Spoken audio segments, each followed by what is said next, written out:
Hello everyone, मेरा नाम आशीष कुमार पांडे है। मैं एमएससी केमिस्ट्री फर्स्ट सेमेस्टर से हूँ। आज का हमारा टॉपिक है ऑसिलेटरी रिएक्शन। तो इसमें हम देखेंगे कि ऑसिलेटरी रिएक्शन क्या होता है।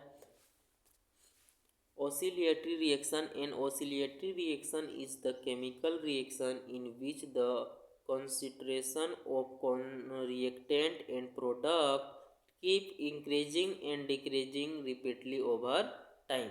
The reaction does not settle at equilibrium inside it, so a cyclic or periodic behavior like a pendulum swing back and forth.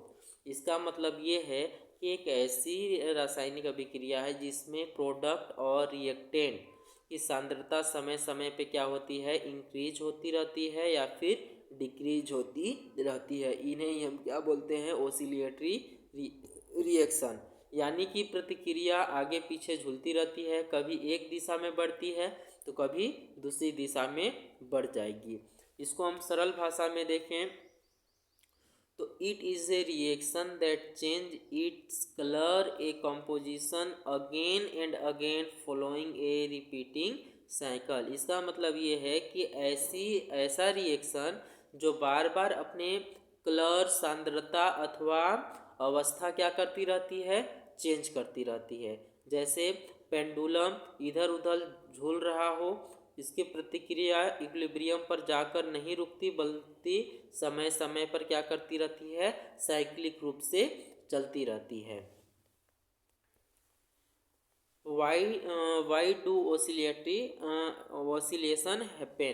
तो इसमें हम देखेंगे कि ये कैसी होती है oscillation reaction occur because of, मतलब इसमें हम तीन प्रकार से देखेंगे। पहला क्या है, ऑटो कैटालिसिस। तो इसमें हम देखेंगे कि ऑटो कैटालिसिस क्या होता है। तो the product itself speed of the reaction. इसमें हम ये देखें, इसमें ये बताया जा रहा है कि इसमें जो प्रोडक्ट होता है उसकी रिएक्शन के समय क्या होती है, रिएक्शन में तेज़ी हो जाती है। ऑटोमेटिक ये रिएक्शन तेज़ी से होता है। दूसरा क्या है, फीडबैक मैकेनिज्म। इसमें हम दो प्रकार से देखेंगे, एक पॉजिटिव देखेंगे और दूसरा नेगेटिव देखेंगे।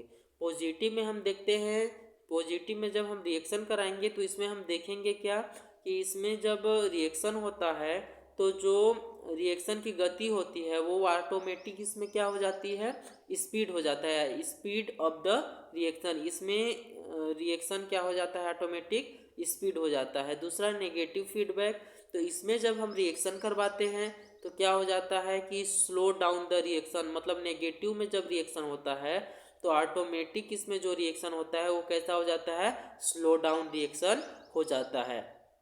Birth feedback create a repeating cycle, मतलब इन्हीं दोनों के वजह से क्या होता है, ये पूरा जो ओसिलेशन रिएक्शन है वो साइक्लिक रूप से चलता है। इसमें थर्ड है non linear kinetic. The reaction rate is complex not straightforward causing periodic change, मतलब कि प्रतिक्रिया की गति सरल नहीं होती, इसीलिए पीरियोडिक व्यवहार क्या दिखाई देता है। इसमें कुछ उदाहरण भी हैं।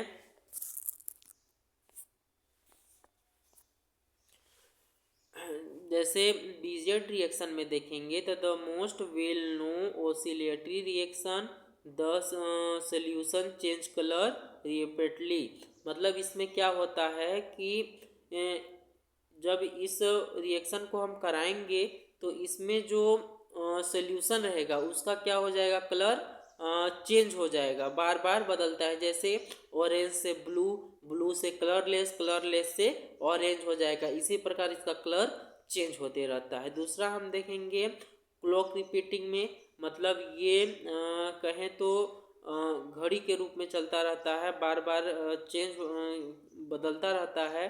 जैसे स्लो रिपीटिंग कलर चेंज, मतलब इसमें अंबर ब्लू क्लियर, कलरलेस उसको भी बोल सकते हैं। और इसमें हम एप्लीकेशन को देखेंगे तो इसमें ये बताया जा रहा है कि oscillatory reaction help in understanding. इसमें कुछ चीज़ें हैं जिसको समझने के लिए ऑसिलेटरी रिएक्शन क्या करता है, मदद करता है। जैसे केमिकल काइनेटिक, रासायनिक गतिकी को समझने के लिए क्या करता है, ऑसिलेटरी रिएक्शन मदद करता है। दूसरा बायोलॉजिकल रिथम्स, मतलब इसमें ये है कि हार्ट बीट और सेकेंड्रियम घड़ी को समझने के लिए, जैसे हृदय की गति को, जैविक लय को समझने के लिए क्या करता है, ये रिएक्शन हमारी मदद करता है। तीसरा पैटर्न फॉर्मेशन, पैटर्न के निर्माण में स्पिरल वेब को हम कह सकते हैं जैसे सर्पिला तरंग, मतलब जैसे सर्प चलता है उस टाइप से तरंग, और केमिकल वेव्स मतलब रासायनिक तरंग, और लास्ट है केमिकल इंजीनियरिंग प्रोसेस मतलब अभियांत्रिकी प्रतिक्रिया। इसको समझने में क्या करता है, ऑसिलेटरी रिएक्शन मदद करता है। तो ये था हमारा ऑसिलेटरी रिएक्शन। आई होप आप सभी को समझ में आया होगा। धन्यवाद।